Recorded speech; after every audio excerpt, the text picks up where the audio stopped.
When is it okay to spend? The when, what, and how to spend better than your peers. It's Brian Preston, the money guy. Well, I'm so excited to do today's show. First, I feel like I have to tell you where this show came from. I can't wait to hear this. I just got back from a week at the beach with the family. Okay. And when you go on vacation with Brian Preston and his family, right? I have an attention span that gets very distracted. So I play in the beach. Is that just on vacation that happens? I constantly. Okay. So I play at the beach with the kids, and then I harass my friends for show topics. Okay. I kid you not. So everything that we talk about today came from this beach trip and some of the couples we were traveling with. You're a riot on vacation. I give a shout out specifically to I don't know if I should give them all their names, but just know that if you vacation with the money guy, we're probably going to get hit up for content. Because I want to know what my peers are thinking. Because Sure. it really is. When I gave you the show intro and I said I want you to be able to spend better than your peers, that really is the principle, the guiding principle for this show. So go to moneyguy.com. You'll see we go beyond common sense to help your money go just a little bit further than everybody else around you. And what we're going to be covering today, I don't want to say it's controversial, but there's definitely a divide in our society. We live in a society where you fall in two camps. Okay. And don't worry.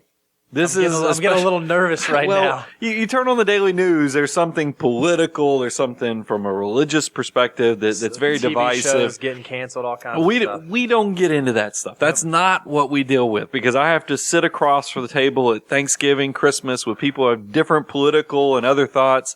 So we're not talking about that type of division. Okay. We're talking about the division of, we have a majority of society and actually an industry, a big industry. It's not a cottage industry. It's a major industry where they're trying to help you extract money from your wallet and spend out there. A very consumer society. Sure. And what's sad is the majority of the public falls for this. Right. And they don't save. They don't build. They spend. And then you have a very small self-selected. Notice I said self-selected. It's not that you're selected for this. You choose to join the tribe that actually decides we're going to save. We're going to build. We understand how fulfilling it can be to let your money work for you and try to see what we can do by Sure. building assets. And that's who I want to focus on, is that we have this group, this big divide between consumers and spenders versus the savers and builders. But there's a problem. There is a dark side to my fellow tribesmen in the savers clan. And Bo, you know where I'm going with this. Oh, yeah. I know exactly where you're going The with dark side is when you're an empire builder, you have a tendency, since you're so far outside the societal norms of consumerism, that you know you're doing something that's really good by Right. building, by saving, that you have a tendency that it's hard to switch gears. Yeah. You have a hard time transitioning from saver, builder to that consumer and spender. I mean, it is a big, big problem. The ultimate goal isn't to just save and save and save and forever until we leave this earth. I mean, at some point we want to be able to capitalize on the fruits of our labor and be able to enjoy it, right? I mean, that's kind of the thing that we're saving for. So I want to kind of give a little teaser that I've already started some collaborative talks with we're going to be doing a show in the future, probably 6 to 9 months in the future, with another content creator. Okay. That is transitioning into retirement, because I think that is that transition from some saver to spender. It's going to be fun to kind of highlight that and talk about it. But I want to talk about, this is for everybody who's part of the building tribe, is how do you know what to do? And the dark side also is that we tend, when you're good with money, to eat our own. Right. You know what I mean by this, Bo, is because I think about whenever somebody goes off the path and decides they're actually going to spend some money, you're probably opening yourself up for a little bit of jabbing, picking on from your fellow savers. If you need proof, just go do a Google search on Dave Ramsey and his house. I mean, and Dave has a beautiful house here in Franklin, Tennessee. And he took a lot of flack because it's a big, beautiful house. But we all know Dave tithes. I think he saves a lot, and nobody can doubt that he's pretty successful at what he does. Willing to go on a limb and maybe suggest he probably didn't take out a mortgage for that house. Mortgage on Seems it. like that'd be a reasonable But he assumption. took some flack. I mean, if you go look, you will see the comments are pretty rough on picking on Dave for buying a big, beautiful house. And we'll get into why it's not always a bad thing to buy a big, beautiful house when we get to that section of the show. I'll tell you, even we just another part of the motivation for this show is we just did a unique episode. We did a Tesla episode, which you guys have been. I was so scared about doing a show that's outside of doing the financial stuff we typically talk about. You've been so receptive, and I attribute that to the fact that I've been talking about this thing for the last 2 or 3 years. You felt like you were part of the journey. But there were a few of you, whether it was Twitter, or even out there on the YouTube comments, where people said they had concerns about spending $57,000 on a vehicle. And nobody ever called me a hypocrite, but I think it was important I still felt the coldness of the fact that people questioning spending $50,000 on a car. Yeah. And then I will tell you, this is the dirty little secret of people in the financial community who do podcasting, who don't know a lot of YouTubers on out there, but podcasters, bloggers, and so forth.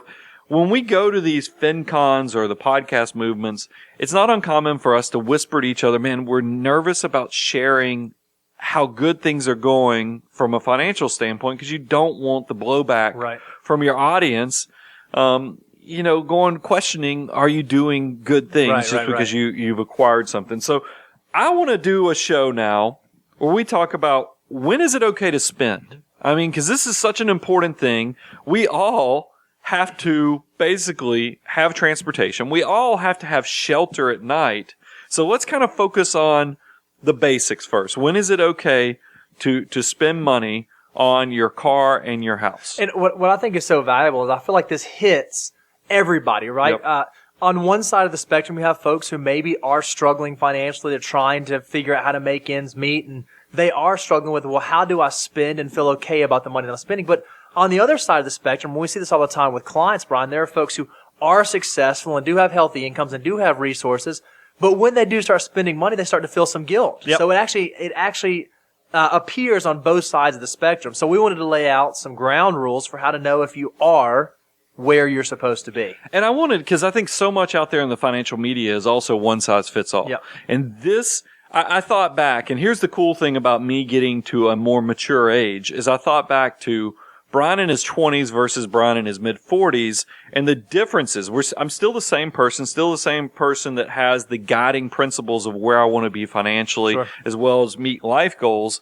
But I will tell you, things are different from 20-year-old Brian to 40-year-old Brian. So I split the show into 2 types of tribes members of the builders and savers. We have the people who are starting out and building your army of dollar bills. Because remember, our ultimate goal is for you to save enough money that you have this army of dollar bills that works harder for you than you can with your hands, back, and brain. Yep. I mean, that really is the goal. So, but when you start out, you don't have a lot of army. You're out there. Soldiers out there. You're putting signs up. You're saying, hey, we need you. Come in here. And I mean, I get it. So I wanted to make sure I structured content so that you guys starting out wouldn't hear some of these guidelines and be like, that's great maybe when I'm 40, right? But I'm in my 20s. I need somebody to tell me what to do in my 20s. So we are going to have some guidance for just starting out, building your army of dollar bills. And then I'm going to come back after that, and we're going to talk about people who are already generals in their army. Yeah. Now you don't even have to try to get people to join your army because the dollar bills are just rolling in because it's growing upon itself. So those generals, we're going to have guidance for you too to make sure you're keeping things on track and not also getting ahead of yourself on how you're spending your money. So let's first jump into this with the people starting out building your army of dollar bills for cars. Okay. Because you have to be able to get from point A to point B. Yeah, I mean, and I will tell you, it was a transition moment of my life. I graduated college. I'd been driving the same car, the Ragalier, since I was 16 years old. So I was probably 22, 23 when I graduated from University of Georgia. Wanted a car, and but I didn't have any money. I didn't come from anything. I had my offer letter from the public accounting company. But the banks didn't want to give me a loan, and it was a transition. It was a rite of passage to show I am on my own 2 feet, buy my and own I'm going to make it. So, and I don't want to get on a sidebar, but I will tell you, when you are starting out, I want you to be your own biggest advocate. I had a bank that was not going to give me a loan because I had no credit history. Right. But I went above and beyond, and I said, and this is why I tell you about being an advocate. I told him, I said, look, I am 22, 23. I can't remember. I'd have to do the math on it real quick. At some point, I'm going to have savings. At some point, I'm going to buy a house. My family has always banked with your bank and your institution. But now you're telling me I can't buy a car, even though I have an offer letter. I'm going to have a good job. I'm never coming back to you. This is your one moment, your watershed moment to get my business so that you can have access to the mortgage and all the other stuff. I kid you not. They called their regional person. I left. Right. They called their regional person, the manager, and they called me back and said, Mr. Preston, we want to offer you that loan. Nice. So I tell you, and this is sidebar, but it's about most things in life, guys. If you're young, starting out, and it's not just financial stuff. It's also if you find a job, if you need a mentor, go be an advocate for yourself. Because if you'll get that habit and you do the work that other people don't want to do, you'll be a step ahead your entire life. For sure. So let me get it back on. Guidance going back to when Brian was in his 20s, probably you too, Bo. I think when you start out, buy used. If you're buying a car, don't even go to the new car dealership unless you're going to the used section. But buy used. I think buying used is a good thing because it allows you to let somebody else pay that 2 to 3 years of heavy depreciation that you get with a brand new car. And obviously the price point for buying a used car is much lower than a new car. And when you don't have resources and you don't have access to the kind of capital that maybe a new car would require, used car does allow you to get in that vehicle and get it paid off maybe even a little bit quicker than if you were buying brand new.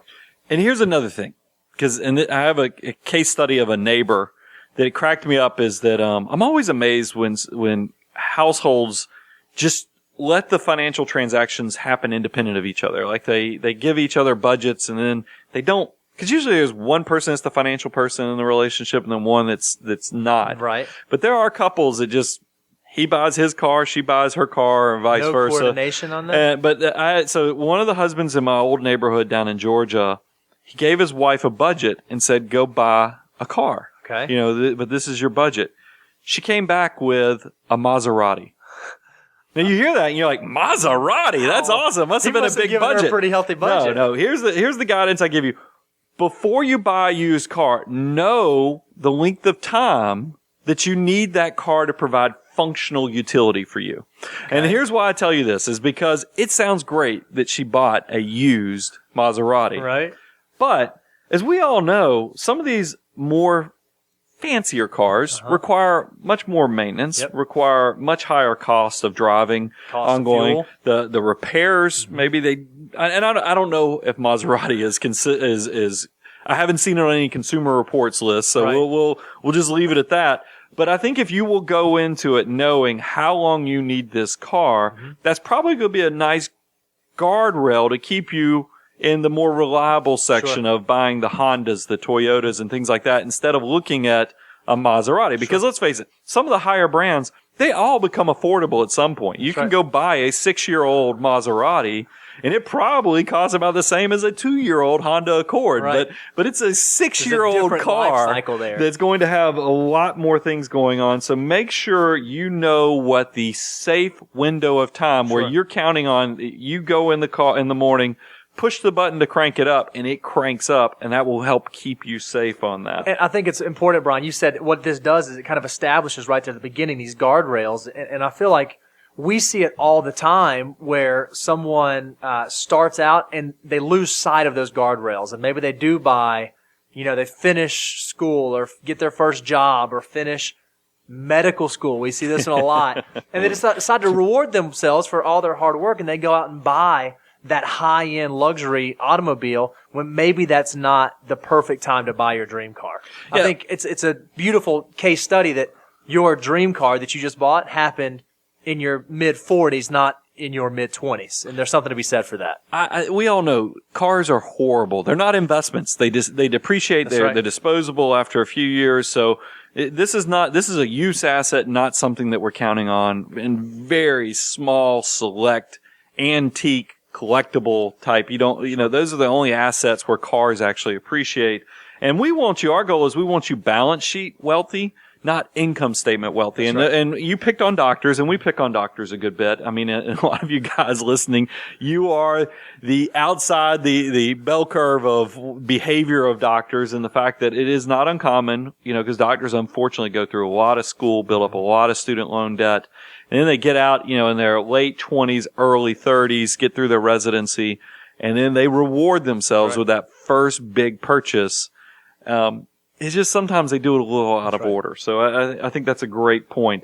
This is going to surprise people because we don't like debt. I mean, I'm not a debt person at all. I try to get out of debt as fast as possible, paying off credit cards and everything else. But I think it's okay when you're first starting out, and building that army of dollar bills, if you need to finance for 48 months. And you're like, wait a minute, I just listened to Brian do a show where he said, don't finance a car more than 36 months. Right. Do you remember? We've given that guidance. That is our traditional guidance. 36 months is still my guidance. However, I understand when you're first starting out, I'm thinking about early 20s, Brian had nothing in the bank and was just trying to have reliable transportation. I did a 48-month loan. Sure. Now, I still want you to try to have that car paid off within 36 months. But I understand when you're first starting out, you might need a little extra window of flexibility to keep the finances in order so that you're not having to, put money on the credit card or something else that puts you in a bad situation.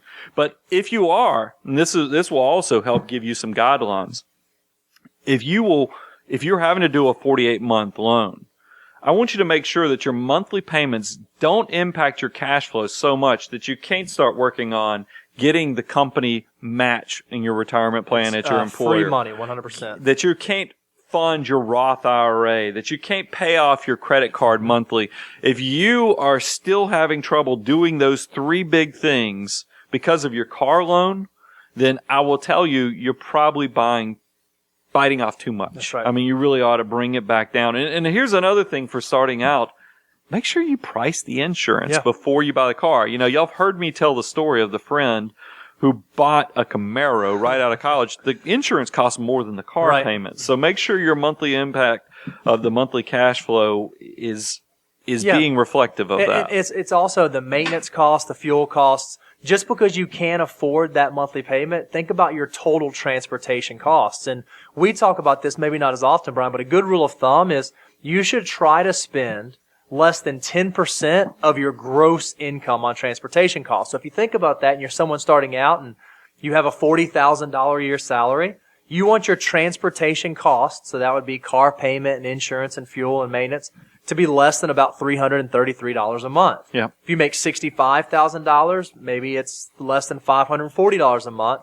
And then if you make $100,000 a year, you want your transportation cost to be less than $833 a month. That makes my stomach hurt. That's starting to get out there. That's starting to get out there. $833 a month for a vehicle?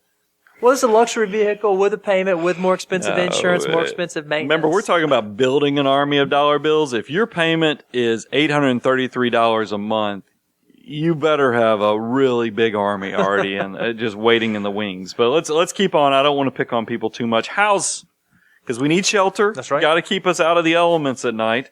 So here's the guidance on buying a house. I recognize we at first want to make sure you have some type of cash reserves. Now, this is a little bit of a tap dance because I know I want you to have more than the $1,000. That we've hear that the average American, it's a baby step in the fact that you need to have 1,000. But I know you're probably when you're starting out, you're not going to have 3 to 6 months of cash reserves either. So you need to be somewhere between the 1,000 and 3 to 6 months. So make sure you're prioritizing cash reserves. And I understand that if you're under 30 years of age, when you buy your first house, we all know the rule of thumb on buying a house is 20%. I would be a hypocrite if I told you I put down 20% on my first house because I didn't do it. Yeah. I mean, did you put down 20% on your first house? 20% on my first either. I think it is especially if you live in a high cost of living area.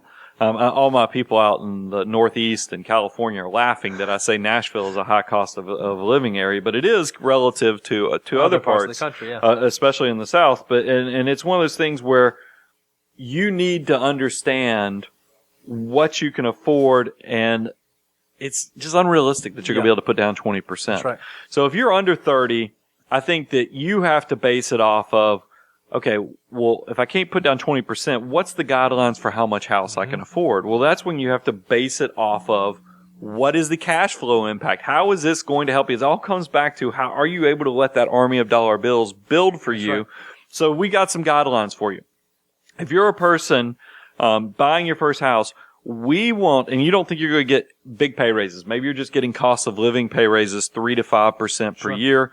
You don't want your housing expenses to exceed 25% of your gross income. That's all in. That's taxes. That's insurance. That's utilities. That's right. I want you, because I don't want you to be house rich, life poor. So that's why I have you at that 25% lifestyle cost, because that's still going to leave you enough flex and capacity in your finances to where you can still fund other financial goals. And then, just like with most things, if you're willing to do a little bit of research on the front end, you are buying your first house, go look at what your options are. Maybe you do qualify for an FHA type loan. Maybe the lender that you're working with will do something where even though you're not putting down 20%, you don't have to pay PMI. There are some ways to get around that. Don't just take the first offer. Go do some research and be an advocate for yourself, and you'll be amazed at what potential options are out there for you. I do want to give, because a lot of because if you're watching a financial podcast or watching us on YouTube, listening to a podcast, watching us on YouTube, you're probably already way ahead of the curve, but that doesn't mean even 20-something Brian was ahead of the curve. I just didn't have the money coming in that reflected where I was going to be. So I want to give it a little bit of flexibility. If you are in a job, maybe you're a young attorney, that young doctor who's working on getting the cash flow caught up on the student loans and everything, I understand that your income is going up much faster than cost of living. It's going up faster than 3 to 5%. If your income is increasing 10, 15% at least a year, I think it's okay if the house, and I'm going out on a ledge saying this, if the house cost goes from 25% of your income to 30%. Okay. Because I just think that you have to almost do an income average of where you're going to be to get the house, so that way you don't buy a house that you outgrow need of too soon. Do you know what I mean by that? Throw the ball where the receivers go and not where the receiver's at. That's a good way to put it if you go use some sport analogy. That's pretty good. So let's turn the page and kind of switch gears, and let's talk about somebody who does have the army of dollar bills that they've starting to catch some momentum, meaning you've hit that critical mass where you're doing the annual net worth statement, and you're noticing this cool thing every year when you do your net worth statement. You're noticing when you compare your income that you made with your hands, back, and brain, and you compare that to what your army of dollar bills created just by appreciation, you're like, wow, this is a pretty cool thing. Yeah. I mean, so if you feel like you now have an army that is growing, that is working, and the wind is to your back, let's talk about these same things. Let's talk about transportation. Let's talk about housing and shelter. So first thing is cars. The first thing you're going to want to do is say, where am I in my journey to financial independence? Am I behind the curve or am I ahead of the curve? And we've done shows on what your number is. Yeah, so there's actually resources out there to look at. Even by decade. So if you're in your 30s, 40s, 50s, and so on, we give you sort of a spot check. So if you haven't watched those or checked those, go listen. So people who are behind on the curve, even though you think you have an army of dollar bills, if you feel like you're still behind where you need to be on your financial independence journey, I would encourage you to go back and listen to what we said for the people building the army. Now, assuming you are on the curve or ahead of the curve, I think for buying a car, you still have the option of buying used, but this is the point where you now transition to where if you want to buy a new car, I think it's okay. Sure. So I probably have alienated a portion of the tribe who is thinking you never buy new cars, but I have to tell you what I have done in my life, because I don't do anything hypocritical on this show. I do think once you have some level of success, it's okay if you buy a new car. You know what you're getting, but here's the things you do to protect yourself. You're not financing that car for more than 36 months. Now, here's the cool thing. When you do a 36-month loan versus a 48 or 60-month loan, typically the interest rate is lower. So you're actually helping your wallet by financing it less time. So that's good. It'll be paid down ASAP. And another justification, if you are someone who's thinking about buying a new car, the last car that I bought for my wife was a brand new car, because I know that our behavior is we drive cars for 6, 7, 8 years. So even though, we didn't go buy the used, cheaper version, we know that for the life cycle, a new car kind of matches that, where a 3 or 4 year old car might not have gotten us that same life cycle. I'm gonna be nudging him to get 10 years, guys. Just so y'all know, that's where my last car was 12 years. You notice I said this is my wife's car, right? You know, I'm just saying we're gonna nudge you to get that 10 to 12 years, because that's when cars really drive good, when they're paid off for like 6-7 years in a row. For 9 years. You get 9 years of paid off life, that car drives really good. But, and I want my kids will be driving that car by then. I want to transition, because a 36-month loan is for a normal car, I think. Now, there are a group of you, if you're ahead of the curve, you're going to start getting that itch, because you watch the commercials and you hear the word Jaguar. And you're like, man, I want to be able to say it fancy like that. It's not Jaguar. It's Jaguar. Oh, yeah, haven't you seen the commercials? So you start getting, the BMWs, the Audis, all these luxury brands, the Lexus and so forth. You start getting this pushes because remember, there's a whole industry out there pushing, man, you ought to reward yourself and have this moment. So if you are considering buying a luxury / trophy vehicle, this is going to be a little bit of cold water. Get ready for this. I want to give you some things to think about. And I'm not saying no. I'm just saying make sure you measure twice, cut once. This is not a no, because I'm guilty of buying one of these vehicles, 2 of these vehicles myself. So the first thing is that, and this one, when we did show note prep, I told you this, and you're like, wow. That's going to shock some people. Most people are not going to like that. I think if you've heard me give the guidance of I think it's okay if you have to do a 36-month car loan. Mm-hmm. If you're buying a luxury brand, I think the car has to be paid off within a year. 12 months. You heard it. I really do believe that, and I've practiced that myself. And the fact, because I understand, because I want it to be almost like a cash transaction. Mm-hmm. I haven't gone all the way to saying it should be a cash transaction, because you've heard me talk about in the negotiation of cars, sometimes it makes sense to do financing so that you can get an extra 1.5% to 2% off the purchase price, because there's some incentives for the dealers to work with you if you are financing directly through them. But I want that car paid off in 12 months. That's kind of big, isn't it? So I'm going to say even a little different than that. If you can't pay off the car in 12 months, maybe you need to back down on the car you're buying. Is that kind of what you're suggesting exactly here? Exactly right. Okay. I mean, I with luxury brands, I truly believe that. Okay. And here's the other thing. I want you, before you pull the trigger and make the purchase, I have some things for you to think about. I want you to make sure you're saving 20 to 25% of your gross income. Yep. I mean, because that's where you got to be saving that money for the future. You don't want to look back and wonder, why did I derail the retirement? What was the single cause? And you don't want to be some depreciating asset like a vehicle that kept you from reaching all of your goals. The other thing, and this is a personal thing, and I take it or leave it, but I feel like I have to share these things because this is what has been beneficial to me in my life. We believe in this thing called the abundance cycle, and you guys are the recipient of that, where I just love on you, give you this free information. The only catch is when you reach a level of success, I'm hoping that you'll come back and consider working with us professionally, but we really do just give it away. So I want to challenge you, if you are thinking about buying the luxury car, and Bo, you and I had discussions on this because I test drove the Model S That's right. Tesla twice because I really wanted a Tesla, but I kept coming back and thinking to myself, can I do this? Because I knew that I didn't have, some of my charitable giving was not where I felt like it should be to buy a car that expensive. Sure. Plus, it just freaked me out to spend, I was not going to spend $100,000 on a car.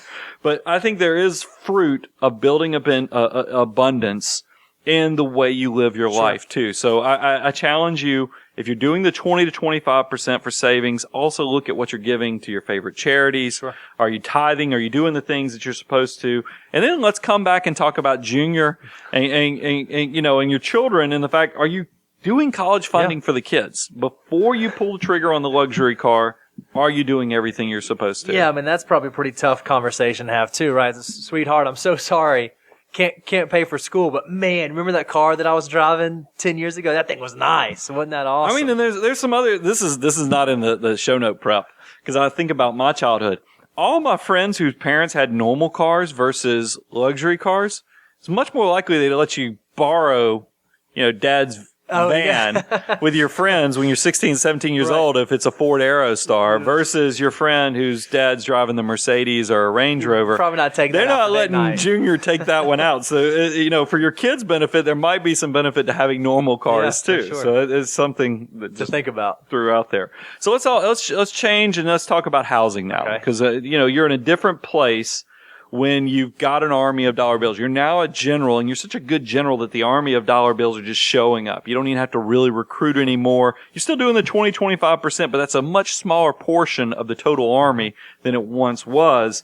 So here's the guidelines. If you're 35 and over and you're buying a house, it's probably not your first house. And even if it is your first house, you need to put down 20%. Sure. This is where the guidelines of 20% I think makes sense.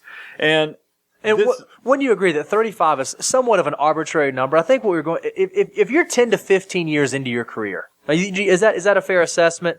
If you're kind of at that stage and you're starting to work into your stage, your goal should be when you buy your house, 20% down. You're trying to give some love to those doctors you picked on earlier. Look, they just got out of med school, and you told them they got to put 20% down. That's a little I appreciate aggressive. you giving them some love. That's kind of like a makeup call in a football game. Is that you picked on them on one thing, so you came back and gave them some love. So I think that is smart. So, but this also, when you have to put down 20%, it leads to the next point in your kind of your internal checklist is, what's the why of this house that you're buying? Because I do worry. Here's the thing I worry about, and this is something, and I've shared this in other shows. You're going to reach a level of success, and remember, we live in this society where everybody's always telling us, go bigger, go better. That's right. There's all kind of songs on the radio talking about success and telling you to be as successful as possible. So you need to understand when you're buying bigger and bigger houses, what's the why? What's the motivation for why you are thinking about buying this vehicle? I mean, this house. I don't know why I said vehicle, but this house. And I thought about two examples. I've already given Dave Ramsey took some flack because he bought a very nice house. And a lot of people really gave him a lot of trouble with that, even though we know he paid cash for it, even though we know he gives great to charity, even though we know he is probably many times over financially independent already, and he employs a gazillion people as well. But Dave uses his house. A lot of people probably don't realize this, to do a lot of charitable work, a lot of fundraisers, entertaining, and other things.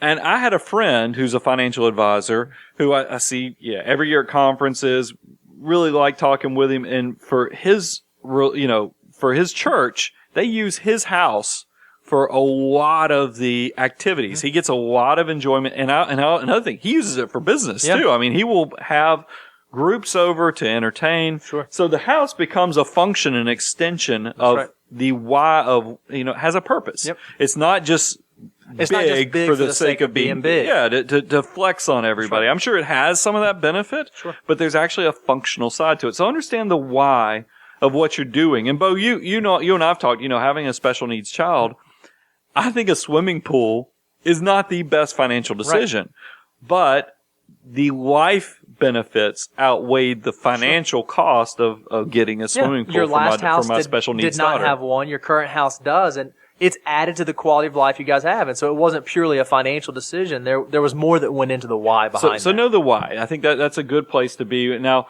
the second thing I would have you do before you buy that next nice house, when you're established, is you need to make sure you've accounted for all the ongoing expenses. And guys, I can tell you this one from my own personal experience. The nicer I've lived, this is my third house. Okay. And as you go upstream, you're going to notice the cost of pine straw, the cost of repairs, the cost of people coming to paint or caulk. Right.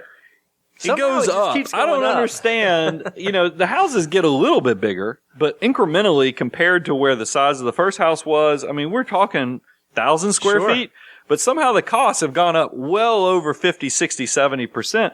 And you start realizing there's a premium charge for the nicer your neighborhood is. If you have somebody, now I cut my own grass. Y'all probably, I'm like Larry Bird. You come by on a Saturday, you go see Brian out there cutting his own grass. Well, that's what awesome. He used to cut his own grass. There's be a whole group of people watching him.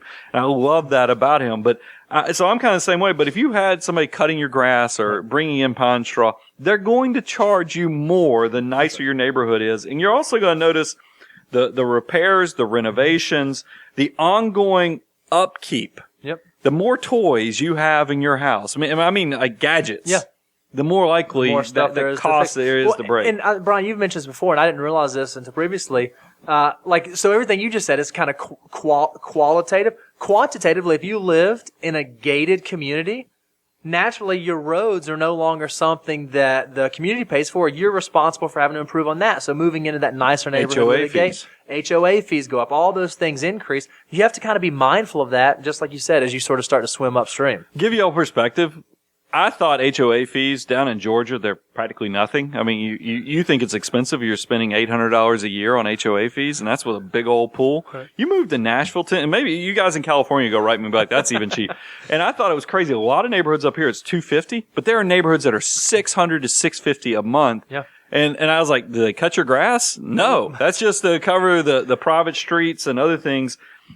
You know what things cost before you pull the trigger and buy on it. And then, Bo, you gave me, when we were doing show note prep, you brought up, what's the effect when, I always say toys begot toys, or, you have all these empty rooms, or I pick on my wife. She buys a new pair of shoes. All of a sudden now she needs a shirt, a blouse that matches it. What's that effect called? It's called the Diderot effect, right? And it's named after, you can go look up the story about a guy who got a robe and all this. I mean, it's a really cool story, but essentially it's exactly that. The toys beget toys idea.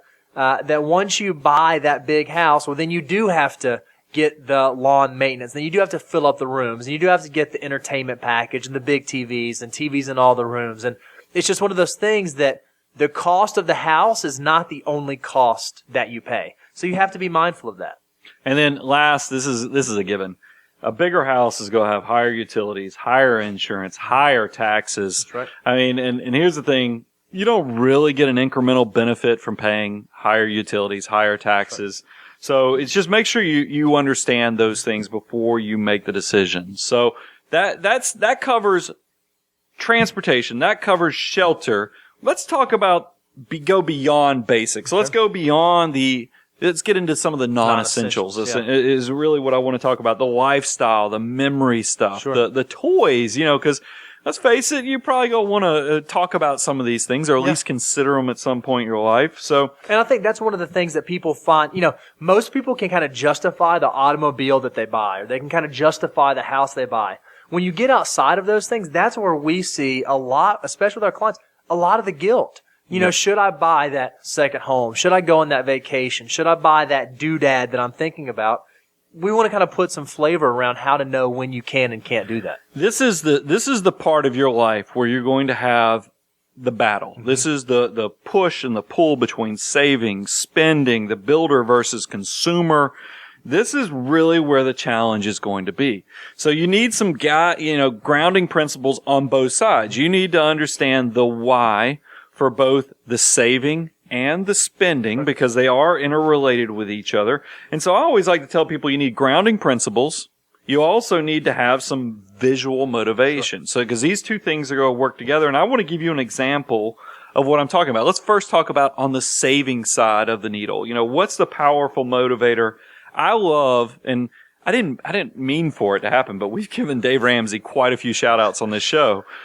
He does have a saying that I think is very powerful. He says, To live like no one else, you have to live like no one else. That's right. Personally, I had a discussion with my wife back when we were in our 20s. I said, honey, if you'll go on this deferred gratification journey with me, where we don't get to do everything A+ while we're in our 20s and 30s, I promise we will pull off the throttle in our 40s, and you'll have a lot of the stuff that you don't get now. And, sure. and it really does. I think about Dave's statement, because we've put the hard work in, let the army of dollar bills build up so that we can have more in the future. But there's still this constant battle about, I feel the need to build, to provide. I mean, I think that stuff is very powerful. And so use the Dave Ramsey quote so you can build the army of dollar bills. But then I want to go on the other side. I want to talk about the why you don't need to just become a miser, the Ebenezer Scrooge out there. I think about it. Who was it? Gosh, and my kids aren't at this cartoon age yet, but who was the duck who, like the really wealthy duck, and he used to just pile up his money in the warehouse so he could go jump in it and swim in it. You watched DuckTales growing up. Yeah, that's what it was. It was like It was it Darkwing? I don't know. I don't know his name. No, it was not. It was like Uncle he wasn't Scrooge, but it was somebody's go write it down. Yeah, so if we'll get it. Leave that in the But you YouTube watched comments. DuckTales or where you had the three nephews running around with their rich uncle and all that stuff. But you need to understand your why. If your why is to just swim in a warehouse full of money, maybe you're not saving for the right reason. But just like you said, you have to have those grounding principles to know what you are building for and what you are building towards. There's a lot. If you want to know something on the why you should, because it's easy when you get on the saving side to be like, man, I just need to save, but that runs into the risk of becoming a miser. So I want to give the other side on the spending. And I thought there's a song, because there's so many jokes you hear about. You never see a U-Haul or a Ryder truck following the hearse. You just don't see that. But there's a song that came out in the 40s. It's a jazz song by Etta Jones called "The Richest Guy in the Graveyard." Are you about to sing for us? No. Are we about to get a Brian? But here's the thing. I would encourage you, go out there, if you have Spotify, if you have Apple Music, any of the things, go type that in. Type in, the richest guy in the graveyard. Why am I having so much trouble saying that? It's because I have something bold. It's your typing is in boldface. I'm like, that's not the name of it. But the richest guy in the graveyard. Let me read a few bars off this. Look, if you want to sing them, you can. No, we can't do that. Okay. We all have our skills, but woke up this morning. It was a fine sunny day. I said, "Daddy, please stay." But he had to run away because he was busy making lots of gold. So I told him, better have some fun before you're old. You're the richest guy in the graveyard with money in the bank. You'll be the fattest cat who's stretched out flat. You'll have yourself to thank. Now, what's the good of earning with no time for spending? You know you're simply headed for a horizontal ending. The richest guy in the graveyard, so Daddy, won't you please slow down? I mean, it really does tie into all the things. You don't get to take it with you. That's right. So when you realize the point that you've built up this army of dollar bills and it's starting to grow to the point that it's growing faster than you even earn, I think it's okay to ask yourself, am I doing everything to create the memories, to create the experiences? And let's transition to that. Let's talk about vacations. Okay. I think it is perfectly fine to put a premium on travel. I think that it is really good. Now, there's a caveat to that. When you're traveling, what I like to think is that we don't get to keep these bodies forever. Right. But hopefully the memories are perpetual and forever, because you do get to take that stuff with you. So I want you to have the ability to have these awesome experiences, to build these memories, go on them, but don't dig yourself a hole of debt. Sure. And what I mean by that is make sure that this is part of your cash management plan or your budget, so that you actually are saving monthly for your travel expenses, so that you can plan ahead. You don't have to shortchange, what you're doing on, getting credit card debt and all the stuff that I think are traps that people fall into. And here's a good clue. If you find that you're having to finance a vacation, because we hear about people doing that, putting it on credit cards, not being able to pay it off because they say, I'll pay it off over 6 months, 9 months. No, that is your first clue. You probably can't afford it. It'd be much better if you saved that 6 to 9 months in the future and then just paid cash for it, because then you don't fall into some type of debt trap. Because you don't want to spend 2 years paying off 2 weeks. It's just not worth it. No matter how good the trip is, it's going to have one heck of a hangover on it. The next one, furniture. Man, I needed this show for 24, 25-year-old Brian Preston. And realize it took me years to our first house. We moved out of that house after 8 years, and I think it took us 6 years to get furniture in every one of the rooms, because it just didn't happen all at once. I mean, it happened over time, but I wish somebody whispered in Brian Preston's ear, you know what? Furniture is disposable. Have you heard furniture? Somebody ever told you furniture is disposable? It seems like I have a buddy who has said that since the day I got married, has said that to me over and over and over again. And it seems like that is stuck in my mind. All the influences in my life were telling me, you gotta go buy nice furniture, because, that nice furniture lasts forever. The quality's better. When you can pass it on, it's an heirloom. Pass it on. And so that's but But here's why I say furniture is disposable. First of all, from a business standpoint, if you want to know what the IRS thinks about your furniture, it says you can depreciate it over 5 to 7 years if you bought it. So it means it probably has a useful they don't life do that. of 5 to 7 Remember, years. the IRS doesn't let you depreciate land. Right. Land doesn't go away. And it lets you depreciate like rental property over 27 and a half years. So all these things, the government has told you how long things last. It's kind of funny if you think about it in those terms. But if you also need proof that furniture is disposable, think about how fast styles change. Yeah, that's true. I mean, you will look at something that you love, and then 5 to 7 years in the future, be like, what the heck was I thinking? Our second house, our formal living room and dining room, we did this red color that when we painted it, because we couldn't afford to put it on, we did it ourselves later. It looked like Pepto-Bismol on the second coat, and by the time you got to fourth or fifth coat, it started looking like you murdered somebody in the room. I mean, it was that dark of a red, and we loved it at the time. We thought it was great. By the time we moved, it was time to sell that house. The real estate was like, you got to paint this room. I mean, because it was horrible. And it's the same thing with furniture styles. I mean, the colors, everything is going to change over time. So if you treat furniture as disposable, you get to update, you get to refresh on a constant basis. And then here's the last thing I'll give you. I have a whole attic full of heirloom quality furniture that we ain't putting out because it doesn't match our style or what the room looks like.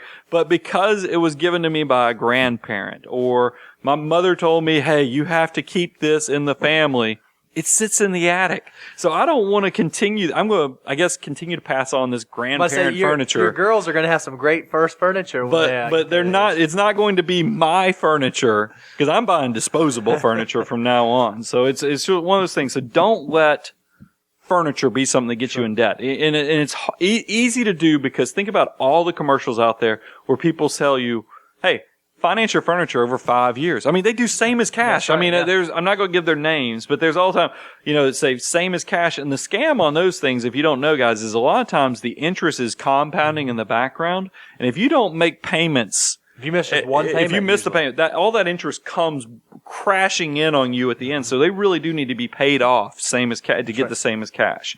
The last thing, and I titled this the way I did on purpose, Bo, is those toys that you hope that your friends and family buy. We actually did an entire episode on this back, and I looked it up because I was curious.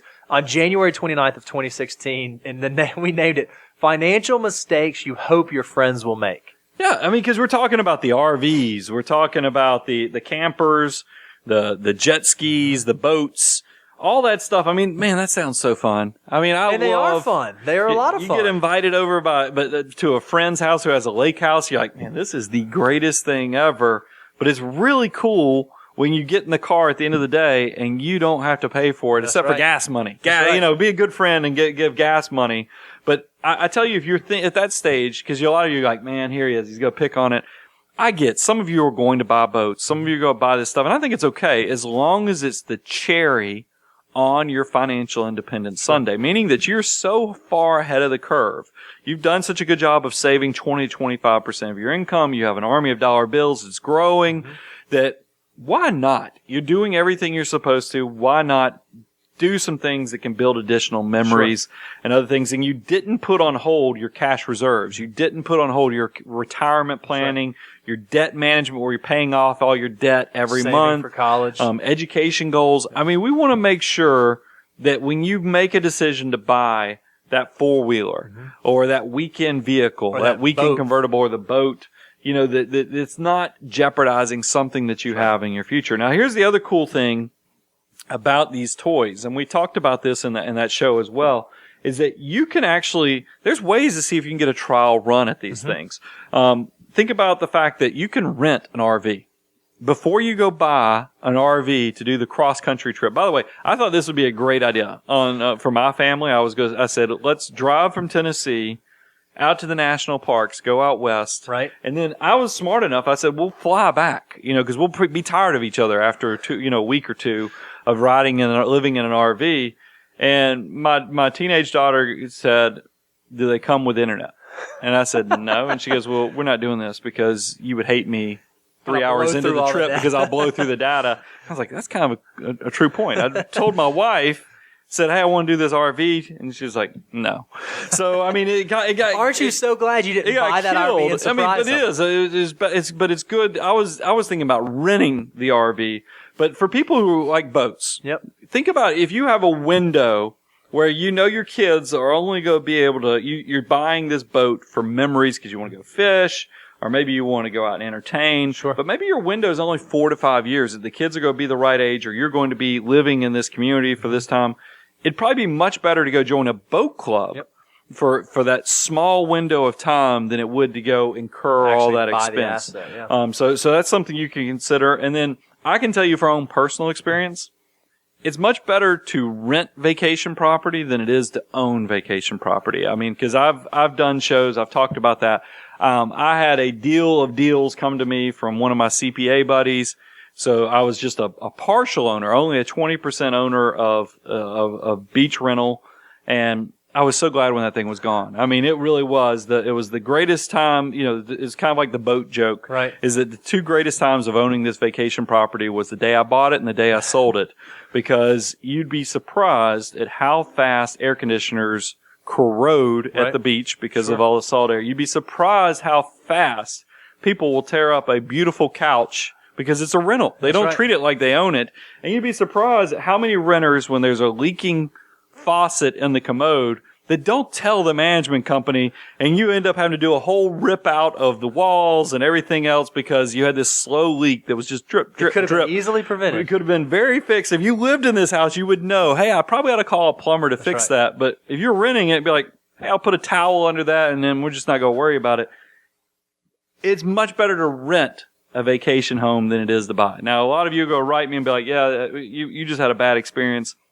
I have to tell you what I know. And there are people that make money off of it. But again, even that should be a cherry on top if you've checked all the other boxes. You have to make sure you get your financial order of operations in the right priority. So, Bo, you always do a good job of kind of summing up things.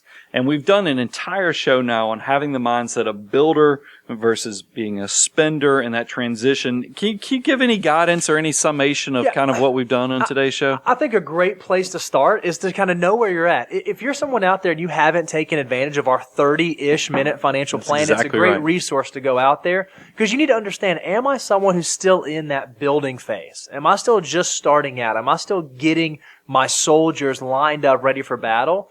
Or do I have a full-on army? Am I a general? Am I a battalion leader? And understand where you are so that then you can begin prioritizing how you are making your spending and savings goals. And the beautiful thing that happens is if you know that you're doing the things that you're supposed to be doing, you're checking the boxes that you're supposed to be checking, it's amazing how much peace and how much clarity you can have around the financial decisions that you're making. And this all ties in nicely because we just did that show that came out last Friday on why Americans are broke. Right. So if you can go and take these 2 things together where we gave you the guidelines, gave you the guidance of the what, the why, and the how of spending versus saving, I think you'll be in a much better place. And that's what our ultimate goal here with the Money Guy Show. And go check it out. Go moneyguy.com. And then maybe you listen to us on the podcast, or maybe hopefully you're going out there and seeing the visual. I've had a lot of my podcast listeners say, hey, I had a chance to finally go check it out on YouTube. It's kind of cool seeing how you guys interact, seeing the cool office that you got, seeing, Brian, that you have 4 pieces of hair that you're about to name because they're always poking out. And it's just funny to see these things.